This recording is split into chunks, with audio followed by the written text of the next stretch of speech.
Thank you for joining us on Nationwide on the network service of the NTA. I am Bintu Aliyu Sumono. Now, as the recovery in the nation's economy gathers momentum, President Muhammadu Buhari has spoken of the need for every Nigerian to develop a productive mindset towards guaranteeing total recovery and sustainable growth in all sectors of Nigeria's national life. Speaking at this year's National Productivity Day and Order of Merit Award, the President directed ministries, departments and agencies to fully drive the change agenda in the public sector, saying henceforth mediocrity will no longer be tolerated. State House correspondent Adam Sambu reports.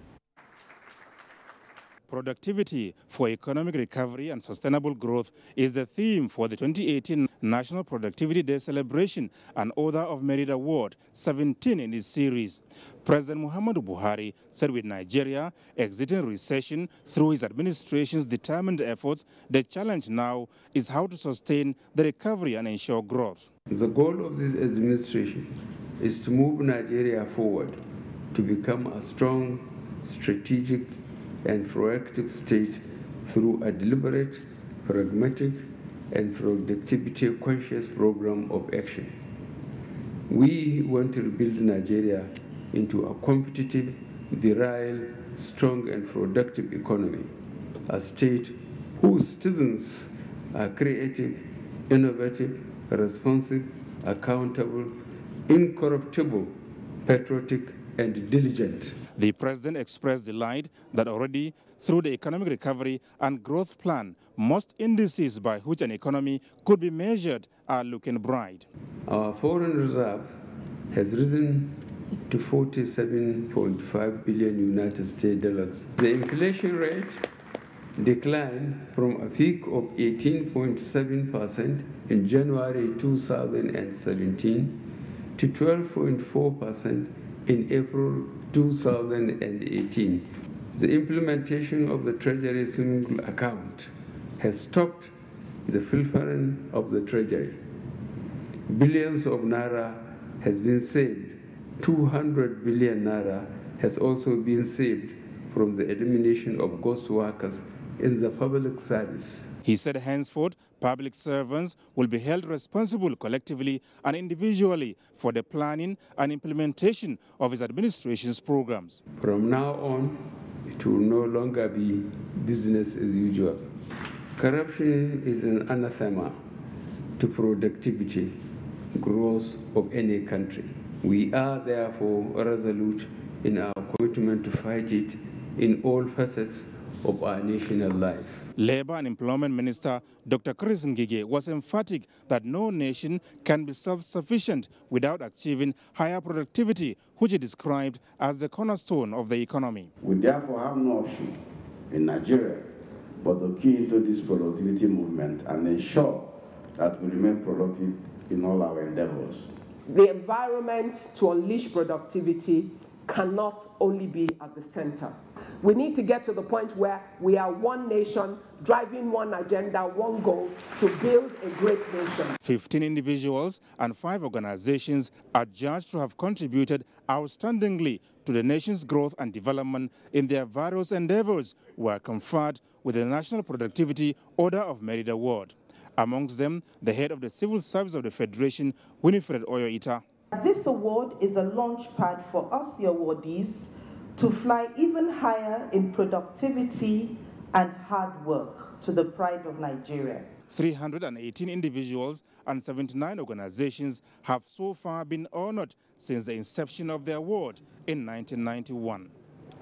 In Abuja, Adamu Sambu, NTA News. Now, to fast-track the ease of doing business, the Ministry of Aviation has begun the process of speeding up the establishment of an aviation liaison company and a maintenance, repairs and overhaul facility through a joint venture arrangement. Emmanuel Anyimiru has the details.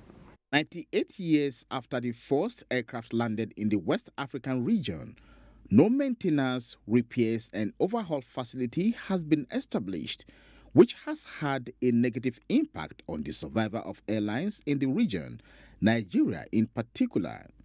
What still is the non-availability of a lease company locally, while most commercial airlines in Nigeria are on lease. The business case that you have presented to us, sir, has justified beyond all reasonable doubt the need for the establishment of an ALC through a joint venture arrangement as a prepared PPP option.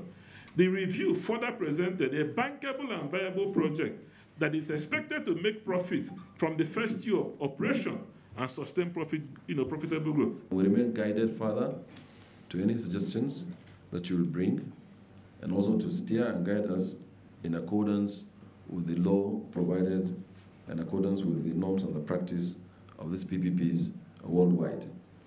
The Infrastructure Concession Regulatory Commission, on presentation of the certificate on the outline business case to the ministry, after satisfying the procedure, says the next stage is the procurement stage. Emmanuel Anyimiru, NTA News.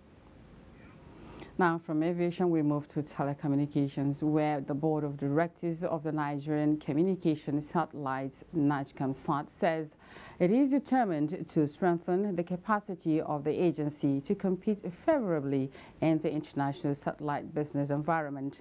This was at a meeting with the management of NAGCOMSAT held to address the challenges slowing down the communication infrastructure from enjoying optimal patronage by operators in the nation's telecommunication industry. Science correspondent Kirian Umayo reports. Strategic decisions were made at the meeting to step up the operations of NAGCOMSAT, an agency of government established with a mission to be the leading satellite operator and telecommunication service provider in Africa. Over 10 years of its launch, the satellite is still underutilized. A number of issues such as backup satellite, policy framework that will enable telecommunication operators migrate to NAGCOMSAT came to the fore, with a resolve to reposition the infrastructure. Chairman, Board of Directors of NAGCOMSAT, George Moalo, told reporters that government will be properly advised on the way forward towards ensuring that NAGCOMSAT takes prominent position in driving the telecommunication industry in Nigeria. There's already an executive order, 003 and 005. We're taking advantage of it because it provides for local content support. At the same time, we have created some partnerships. We have some engagements with other satellite companies outside the spheres of Nigeria that are standing like backups. Like we're also backing up some people. You see, this is not a business you do alone. There's a lot of collaborative efforts between organizations, between governments, between companies. And we are not different, and we cannot operate in isolation. The communication satellite was relaunched in May 2007 with a lifespan of 15 years. Kirian Umayo, NTA News. Moving on now, the Senate has passed a bill for the amendment of Federal Polytechnic Act, Chapter 17, Law of the Federation 2004. The bill seeks to strengthen the functions and structure of governing and academic boards and management of federal polytechnics. The bill, when signed into law, will restrict the tenure of a registrar to a single term of 5 years. Still from the House of, from the plenary, a bill for the amendment of Food, Drugs and Related Products Registration Acts of 2004 sponsored by Representative Betty Aperfi from Rivers State, and that for the establishment of the Federal University of Agriculture, Sabangari Langtan by Representative Benny Lar from Plateau State have passed second reading at Tuesday's House plenary. National Assembly correspondent Kenneth Nanem reports that the House also adopted 2 motions of urgent public importance on the need for emergency intervention on the plight of persons affected by windstorm devastation in Duguri district of Alkari local government area of Bauchi State and the alleged Basa militia invasion of Tutu local government area of Nasarawa State. Now it's time to join Lagos, where Dotun will give us details of IMF's 2018 Regional Economic Outlook and other stories in that zone. It's over to you, Dotun.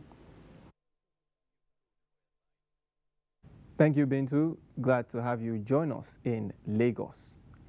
Nigeria has been projected to witness an economic growth of 2.1% in 2018. Even as the sub-Saharan Africa enjoys a modest growth uptick from 2.8% in 2017 to 3.4% in 2018. This was revealed at the presentation of the Regional Economic Outlook by the International Monetary Fund, IMF, in Lagos. Jane Ojukwu reports. Despite substantial progress in revenue mobilization over the past 2 decades, sub-Saharan Africa, of which Nigeria belongs, is still the region with the lowest revenue to GDP ratio. Senior IMF representative to Nigeria, Mr. Amin Mati, stated that the sub-Saharan African countries are witnessing slow recovery, though vulnerabilities have continued to soar.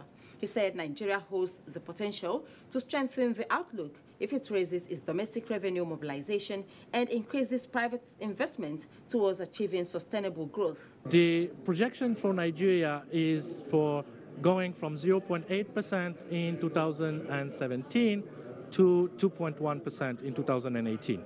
And so that's an upward trend, and that's mainly driven by agriculture and the oil sector. Heads, Debt Management Office, DMO, and National Economic Summit Group, NESG, highlighted some of the strategies in place and mechanisms adopted towards enhancing Nigeria's performance. It's much more efficient in our tax area. There are a few things that government is doing that we need to work hard on it and implement speedily. We raised 100 billion naira sometime in September for the funding of specific roads, 25 road projects across the geopolitical zones. Some of them are nearing completion. With significant infrastructural development expected given the massive ongoing projects across the country and the enabling environment for private sector participation, observers say the horizon is certainly bright.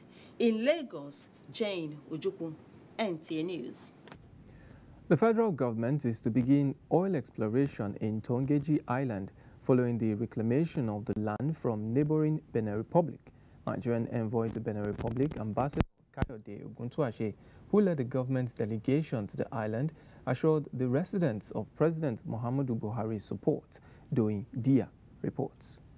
It took the convoy about 4 hours drive from the Nigeria House Cotonou, Benin Republic, to arrive the host local government in Ikpokia, Ogun State, from where the forward operation base of the Nigerian Navy led the envoy through the waterways to the island. Ambassador Kayode Oguntuashe expressed President Muhammadu Buhari's delight for the cooperation and utmost loyalty of the dwellers to his administration, assuring them of federal government's presence in the area. This is part of also to tell you that the president is aware that this town and this island exist. That it does not only exist alone, that it will also continue to serve some very useful purposes, even for the federal government of Nigeria. Tongi Island was first discovered in 1976 during the era of the former military administrator of Ogun State, Saidu Balogun.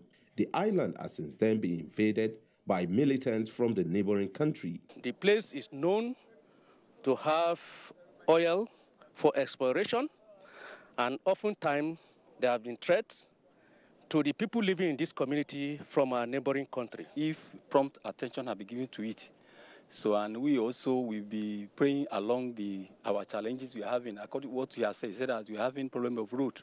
So I pray God will help them to take up with and do it in our own time. In Lagos, doing Dia NT News.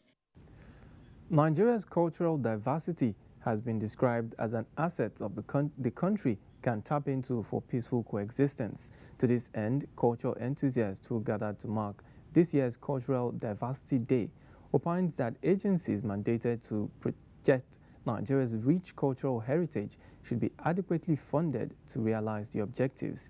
Annie Daniels reports that the Lagos State chapter of the Radio, Television, Theatre and Arts Workers Union of Nigeria, RATAU, organized a lecture to commemorate the day. Nigeria is a multicultural nation with over 350 languages and distinct cultural diversities. To encourage and harness the benefits derivable from these cultures, the federal government established several parastatals. Regrettably, though, these agencies have not performed optimally.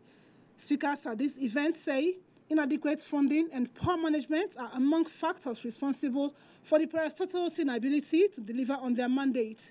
Any society that fails to preserve its cultural heritage will go into extinction. There is need for you to carry the coming generation into your culture in order for that culture to exist.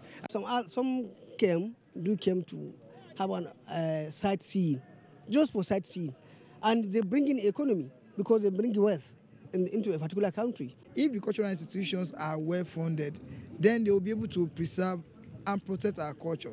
The role of the media in the development of culture and peaceful coexistence was also highlighted. We have deep divisions in our society, divisions that cut across religious, ethnic, and even economical, social divisions. Now, when you, as a responsible media person, you're not relaying truthful and accurate information to the best of your ability, what you tend to do is you add to that division. You know, we're information, we're big on showcasing our rich cultural heritage, we're big on showcasing who we are, and we're big on promoting the ideals and values of Nigeria, not only as a nation, but as a people. In Lagos, Annie Daniels, NTA News. And from culture to theatre arts, as the festival committees of Nigerian universities visit Plateau State. For details of this and more, it's over now to Femisit in Jos. And welcome to Jos. To chart Plateau State on the roadmap of peace, national unity and integration of the country, Plateau State University Bocas is to host Nigeria University's Theatre Arts Festival, NUTAF 2018, with the team Building Bridges. Chairman Board of Trustees, NUTAF, Professor Emmanuel Dandora, dropped the hint to the management of the university during a press briefing at the institution. Kim Gwartz reports. Nigerian University's Theatre Arts Festival for the past 37 years has been hosted by federal universities across the Federation with the aim of showcasing talents to the entertainment industry. This will be the first time a state-owned university will host the festival out of the 52 universities who keenly contested to play host in Nigeria. Chairman Board of Trustees, NUTAF, Professor Emmanuel Dandora said Plateau State University Bocas will host over 700 participants for the festival, drawn from 25 selected universities. Use the facilities here to promote creativity, to use the facilities here to also enrich the life of his students and our students that will be coming from other campuses. Vice Chancellor, Plateau State University, Professor Johanna Izam, described the opportunity as laudable one towards adding educational values to other programs of the university. This festival will not be different in also creating interventions that will further the quest for nation building, particularly national unity, national development, entrepreneurship amongst our youth. The Nigerian University Theatre Arts Festival is expected to commence on the 3rd of June this year. In Jos, Kim Gwartz, NTA News. The accreditation team of the National Board for Technical Education, NBTE, have ended a 3-day facility inspection visit to the Plateau State Polytechnic Birkin-Ladi. Board Chairman Dr. Adamu Kazore said the exercise is to strengthen technical and vocational training in Nigerian youth. Priscilla Grumnan reports. The first batch of the 107-man team of resource persons facilitated by the National Board for Technical Education, NBTE, is on a 3-day facility inspection for accreditation of courses at the institution. Executive Secretary, NBTE, Dr. Adamu Kazaure, said the aim of the accreditation exercise is to strengthen technical and vocational training for national development. At the end of the exercise, we will sit back probably here or elsewhere and give the feedback about our findings. Over 30 courses will be inspected, and the rector, Mr. German, is optimistic that the institution will scale through the exercise, having put the necessary modalities in place. I'm not nervous about it, but we're equally sure that we're going to pass this examination because we are prepared very well for it. Plateau State Commissioner for Higher Education, Elizabeth Wapmuk, through her permanent secretary, and the chairman, Governing Council of the Polytechnic, Mr. Kevin Kwaplong, commended the Lalong-led administration for revamping the education sector in the state. From Haipang in Barikin Ladi, Priscilla Grumnan, NTA News. The federal government's program of diversifying in other sectors is key in driving the economy of the country. It is in this light that the rich potentials in a wonder plant called Jatropha caucus is being explored in Plateau State. Red Lot takes a look at this highly economic plant and how it can transform the economy both on the individual and state levels. The Jatropha caucus is a shrub that grows randomly in the open and has been in existence for long. This wonder plant has a maturity age of 18 months, but recent research shows that it can be grown in 9 months. Gondi Stephen Daniel, who is doing a lot of research work on this plant, says biodiesel, organic fertilizer, and a host of other products can be gotten from this shrub. He says between 3 to 12 tons of seed per hectare can be harvested from the plant and can grow for up to 50 years. 40% of this oil, you can process it, you can put it directly into your diesel-driven machines. You can use this to run your tractors, you can use this to run your grinding machines, you can use the oil to do even local electrification. The Commissioner for Science and Technology and the Center Manager, National Board for Technical Incubation, who are working with Mr. Daniel, say it is a highly economic plant that can transform the fortunes of the state. It powers generator, it can power cars, it's like diesel. In fact, the oil, it can even power aircraft. Perhaps condition for assessing maybe it's a little bit difficult. That is why they have a lot of problem trying to get or access the funds from the Bank of Industry and other sources. Jatropha caucus is a highly resilient plant that grows under any climatic condition. In Jos, Red Lot, NTA News. And that does it from Jos. It's back to Binta and Abuja for more news on Nationwide. Thank you, Femichit. You're watching Nationwide. And for more news, do stay tuned as we will be right back after the break. Speech is not a joke. It incites genocide and crimes against humanity. Most of Africa's civil wars are caused by hate speech from one tribe against another. We don't want it here. The Nigerian government stands firm against hate speech. Under no conditions whatsoever should we tolerate or excuse or justify hate speech or hateful conduct of any kind, especially where such is illegal. There's no doubt that the resurgent push for separatism, as well as the rising cases of ethnic and religious disharmony, are all traceable to the growing phenomenon of hate speech. One nation bound in freedom, peace and unity. Nigeria, one nation, one people. This is a public service announcement brought to you by NTA. Consolidating the fight against corruption, the journey and gains so far. That is the trust on NTA Tuesday Live this week. It promises to be informative and educative. Don't miss it.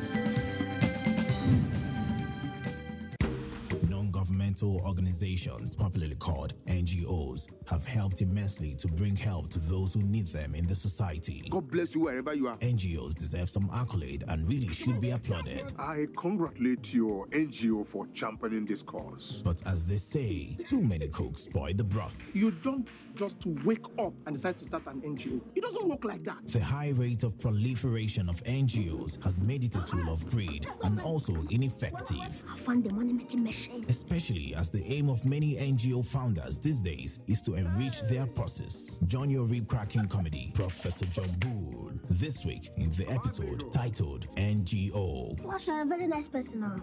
Are you sure 30% will be enough for you? I am 70, you're 30, bro. Ha! Come back there. Are you using size to share the money? Over and brought to you by Glow. The largest data network, Glow Unlimited. Like it.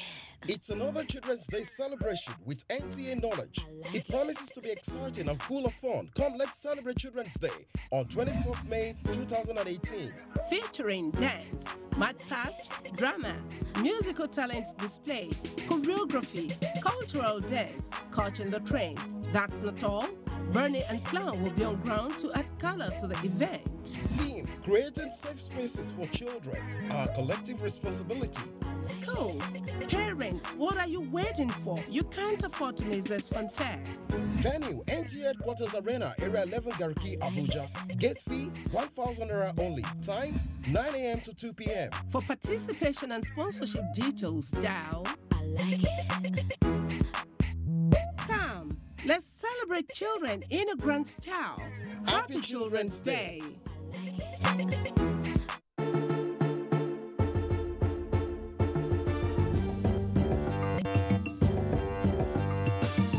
NTA News Extra. Every Wednesday at 9 p.m. News Extra. Because you want more.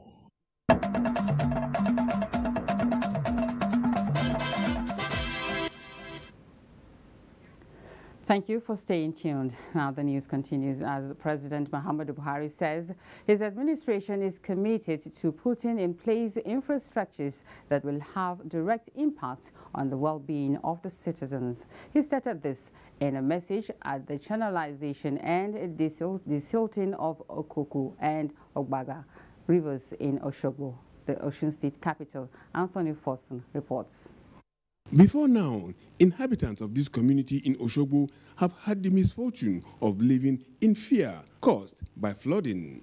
Records have it that lives and property have been lost on account of flooding as the stream became silted. But with the combined effort of the state government and the intervention of the federal government through the office of the Secretary to the Government of the Federation using ecological funds, today the waterway has been desilted and channeled with bridges built. President Muhammadu Buhari, who was represented by the Information and Culture Minister, restated his administration's commitment in giving the citizens a sense of belonging. The federal government will continue to execute projects that will benefit the people across the country's 6 geopolitical zones. And this has been attested to by the ongoing massive infrastructural projects being carried out across the country. Between 2016 and today, the Buhari administration has been spending an average of over 1.3 trillion naira on infrastructural projects. The president said his administration's anti-corruption stance is occasioned by the depth of corruption, which made past administrations unable to develop infrastructure for the benefit of the people. This is why this administration's fight against corruption is very critical, in that we free the much needed resources for national development. Every kobo that is not looted is a plus for development. Osun State Governor Rauf Aregbesola, in the same vein, applauded President Buhari's stance against corruption and was quick to warn the beneficiaries to manage the project effectively. Please, for goodness sake, refrain from throwing refuse and that into this channel. This channel is not meant as a refuse collector. Representative of the Permanent Secretary, Ecological Fund Office in the Office of the Secretary to the Government of the Federation, Yusuf Adi, said the risk of flooding and silting, as well as its negative consequences. Anthony Forson, NTA News. Now, talking politics, 35 political parties have submitted candidates for the July 14 Ekiti governorship election. Chairman of the Independent National Electoral Commission, INEC, Mahmoud Yakubu, made this known to newsmen in Abuja. Mayor Ogidi reports. Exactly 58 days from now, electorates in Ekiti State will elect their governor through the ballots. And the umpire, that is INEC, says it has put all machinery in place for smooth exercise. 35 political parties have already submitted the list of their candidates vying for the seat. And for those who registered in the continued voters registration exercise, INEC chairman says they will get their PVCs before the election. And so we are good to go for Ekiti. Similarly, the commission says it is ready for the conduct of by-election in Ebarakpa East constituency in Oyo State following the death of the Speaker of the House of Assembly, Michael Adeyemo. And 7 political parties filed in nominations, which is holding on the 2nd of June. Meanwhile, ECOWAS network of women in parliament is appealing to INEC to mainstream women into the political space. Only 6.4% of women is in the National Assembly. To achieve this, the parliament presented an ECOWAS gender and election strategic framework to the INEC boss. Mayor Ogidi, NTA News. Now, the new state working committee of the All Progressives Congress, APC, I beg your pardon, let's move on to still talking politics, determined to consolidate on the developmental strides of the ruling All Progressives Congress. The party has mapped out several strategies to improve on its achievements and strengthen the bonds among members.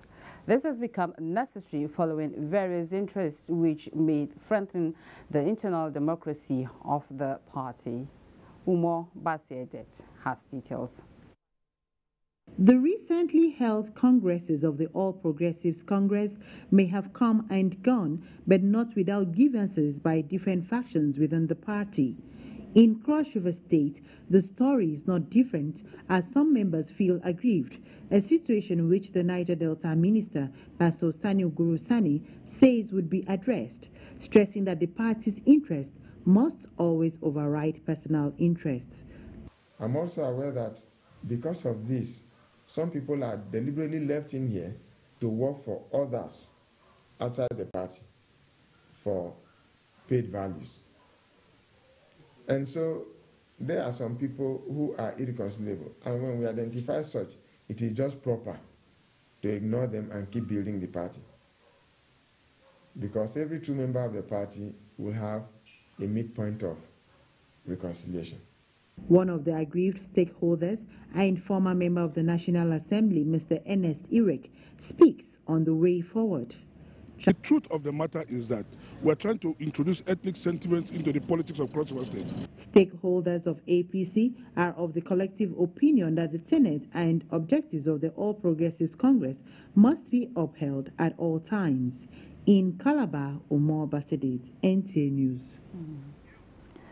Thank you, Omar. Still talking politics, the new working committee of the All Progressives Congress, APC, in River State, led by Mr.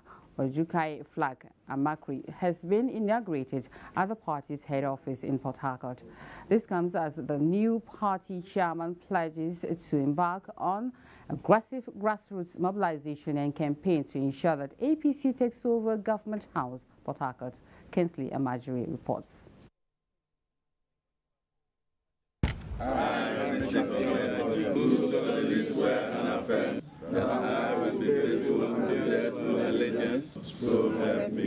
Members of the new APC state executives taking their oath of office and oath of allegiance following the state congress that held, in which 37 of them were elected. The state party chairman, Ojukai Flag Amakri, who addressed journalists, however, appealed to aggrieved party chieftains to come back to the party's fold towards building a formidable front ahead of the 2019 general elections. We are not going to go after anybody. We want to tell our brothers that they should all come together. This is an opportunity for them to come together, for we to work out how APC can be in government house come 2019. Members of the new ESCO also embarked on assessment tour of the state office complex to ascertain the extent of damage on the property following the violence that erupted a day before the May 5th, 2018 World Congresses held in the state. Meanwhile, the State Congress Appeal Panel, led by Benga Elebeleye, says it has so far not received any appeal arising from the conduct of the APC State Congress held in Port Harcourt. The committee, however, said members will remain in the state till late Tuesday in the event of anyone with any issue over the Congress. In Port Harcourt, Kingsley Amajiri, NTA News. Now, the empowerment of women and women participation in politics is different globally, depending on culture and religion. Speakers at the first session of ECOWAS Female Parliamentarian Association, however, says countries will be better positioned to meet sustainable development goals if more women are given opportunity to participate in governance. Joseph Orok reports. As at February this year, the number of women in ECOWAS parliaments is put at 334 out of the 2,385, representing 14% of the total number of parliamentary seats occupied by the female parliamentarians in the sub-region. However, Senegal stands out with the highest female representation of 42%, while Nigeria has the lowest female representation with 6.4% in the national parliament. This, according to available statistics, shows that female representation in the national parliaments of ECOWAS member states is low compared to the global declaration for 35% affirmative action.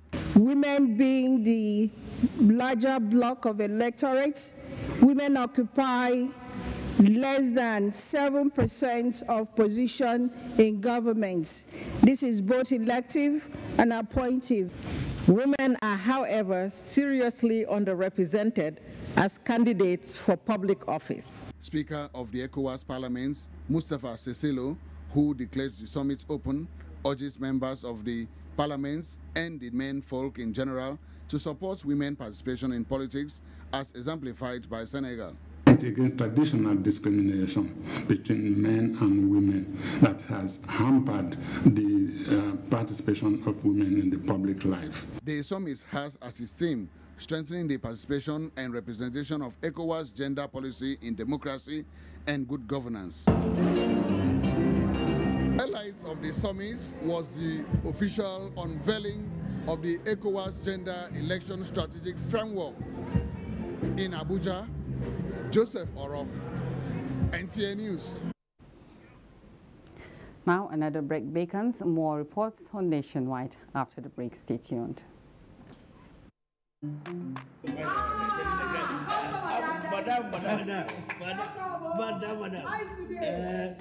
Brought us as usual. As usual. You have no problem. For the three You are welcome, sir. As usual, yeah? Welcome, you take that one. Yeah, that one. You don't understand? We want Nigerian homegrown rice. Finish. You don't have? You don't have? Join the rice revolution today. No other rice that tastes like Nigerian rice. Are you sorry? That's the Nigerian rice we are talking about. Chocolate made in Nigerian rice. Healthy food. I'm going to bring Mrs. Mobu to come to chocolate rice of made in Nigeria here. And see how it are made. Correct. And how they are cook it. Correct. Homegrown rice are good for your health. It boosts our economy and give employment to our people. This message is brought to you by the Federal Ministry of Information and Culture.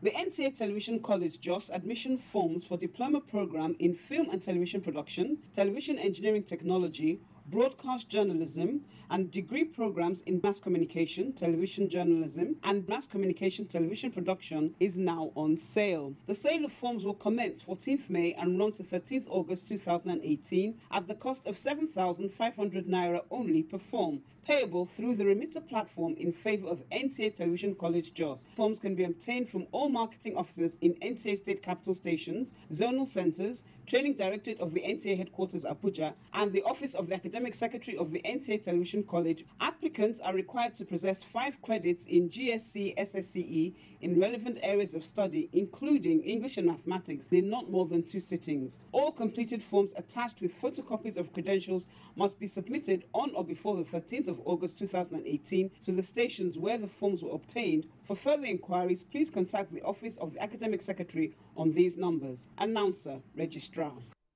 Agenda 2030. As a successor framework for the Millennium Development Goals, the global community rolled out a bigger, deeper, and more encompassing framework called the Sustainable Development Goals, designed to transform our world, lift the poor out of poverty, as well as ensure inclusive and healthy society. On Agenda 2030, we take you on a media trip to the global destination of the future we want. With everyone on board, we focus on the people and their struggle, the civil society and their agitations, the government and her development effort, the global development agenda, its 17 goals and 169 targets. We bring you all the deliberations, insightful conversations, and high-level partnerships on the road to global destination. Agenda 2030, showing on this channel. Agenda 2030, leaving no one behind.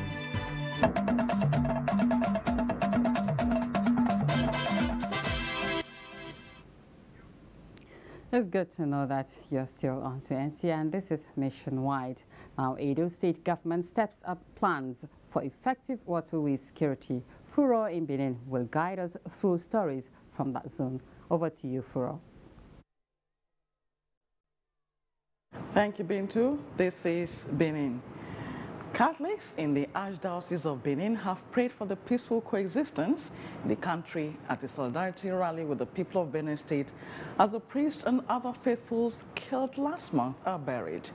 Ogochukwu Ona reports that the rally was organized by the Catholic Bishops' Conference of Nigeria. Religious and lay faithful of the Catholic Archdiocese of Benin took time off other engagements to make it a date. First, it was a benediction at St. Paul's Catholic Church, Airport Road. Then, rally along major roads in Benin City with stopovers at landmarks. It is a time for prayer that these killings must stop. This Nigeria, we want commit for God's hand. We want peace, we want unity, and that's what Nigerians are known for. The rallies to join their voices with all people of goodwill to condemn the multiple killings of Nigerians, especially farmers, and of recent, that of 2 priests and 17 worshippers at St. Ignatius Catholic Kwasi Parish, Ukbo Mbalong, Kwa East of Benue State. It is also to register their displeasure over the kidnap of other priests and some nuns in the Archdiocese some months ago.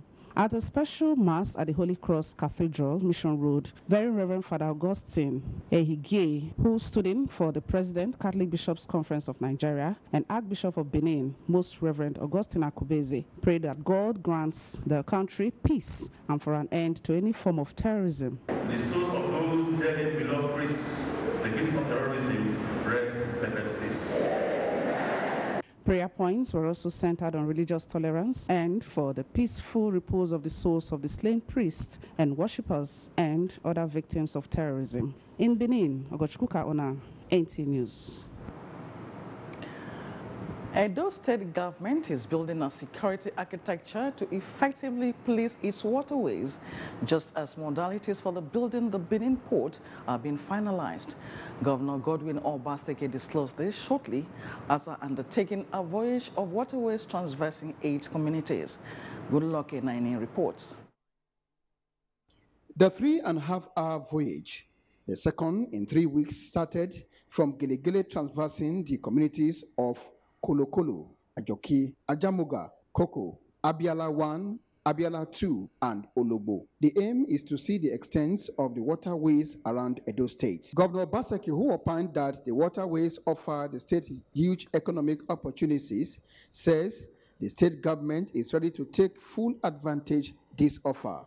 He disclosed that the design of the proposed marine post to be sited in Giligili and Ologbo are ready, stressing that construction will soon commence, while discussions with investors and partners on Benin River Port has reached critical stage. We believe that we should have another post on the Osimo River, and that is why we have come here to look for a location so that we can build a post and a jetty for the Marine Police. Spokesperson for the Ologbo, Ikaye, Isekiri communities in Ikpobaoka local government area of Edo State, Chief Johnson Aselebe described the unscheduled visit of the governor to Ologbo via the river as historic. This is the first time Edo State governor is visiting the area through the river.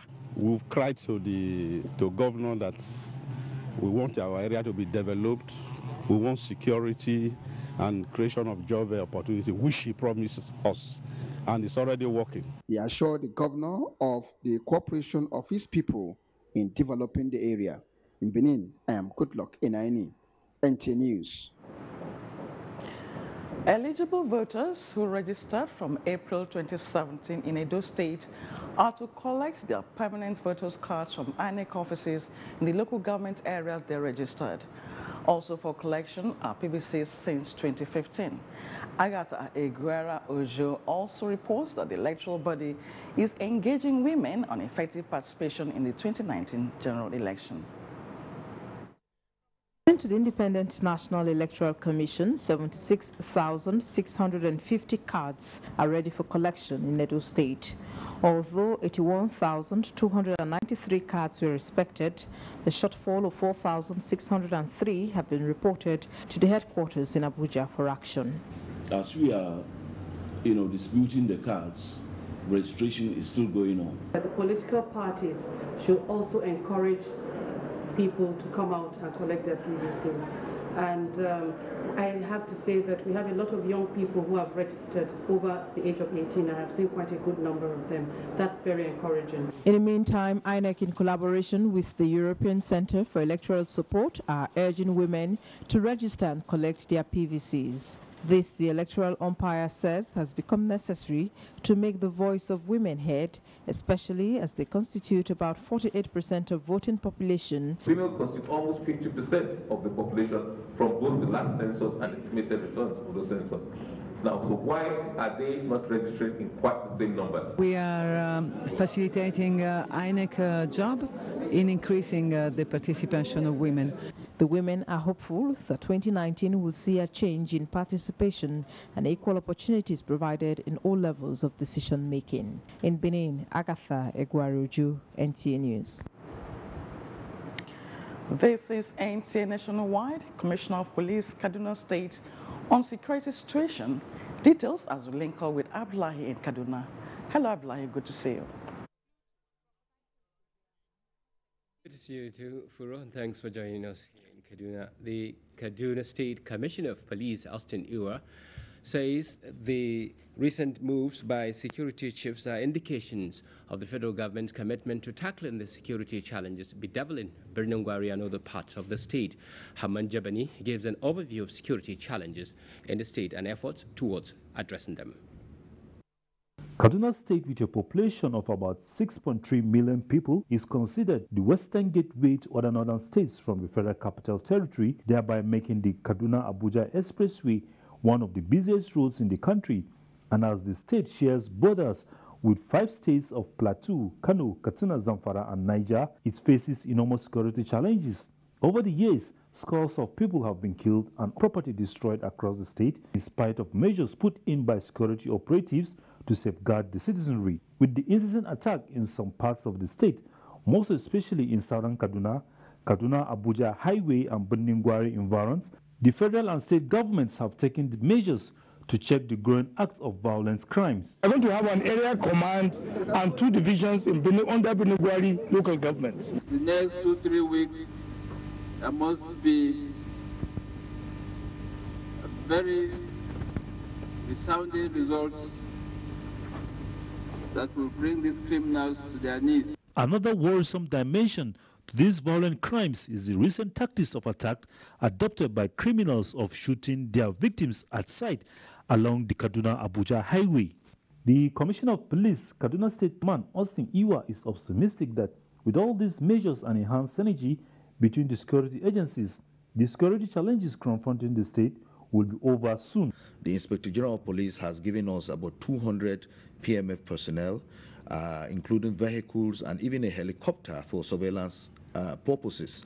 And so, with the support of the military now coming on with the Operation Edo State, we are hoping that in the next couple of weeks and months, we will be able to contain the situation. Security agencies have succeeded in flushing out many hoodlums, but observers say there is need for more proactive measures in tackling the remnants unleashing terror on the people. And to education now, a group of students under the auspices of National Association of University has expressed support for the Governor Nasir Ahmed El-Rufai's education reform policies in Kaduna State. Muhammad Umar Ajingi has details. Presence of security personnel around the Kaduna State seat of power attracted the attention of passers-by on what was exactly about to happen. Few minutes later, a group of placards carrying youths arrived at the scene with various inscriptions, such as "We support the Governor El-Rufai's educational reforms."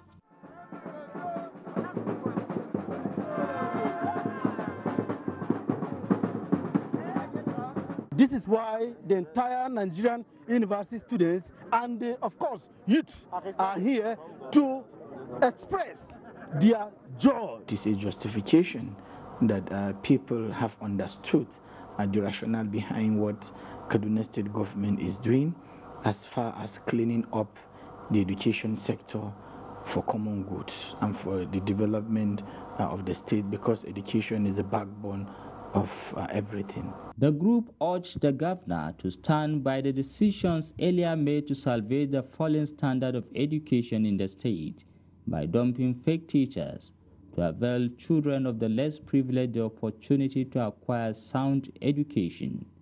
In Kaduna, Muhammad Umar Ajingi, NTA News. Many thanks, Ajingi, there. And it's back to Bintu in Abuja, who has more stories on Nationwide. Bintu. Thank you, Abdullahi. Now, with 23 days to the kickoff of 2018 FIFA World Cup in Russia, June 14, we take a look at 6 out of the 12 stadia that will be used. Ayodeji Makinde guides us on our World Cup countdown. On our 2018 FIFA World Cup countdown today, we'll take a look at Russia and the 12 great pieces of architectural designs. The Russian Federation was named host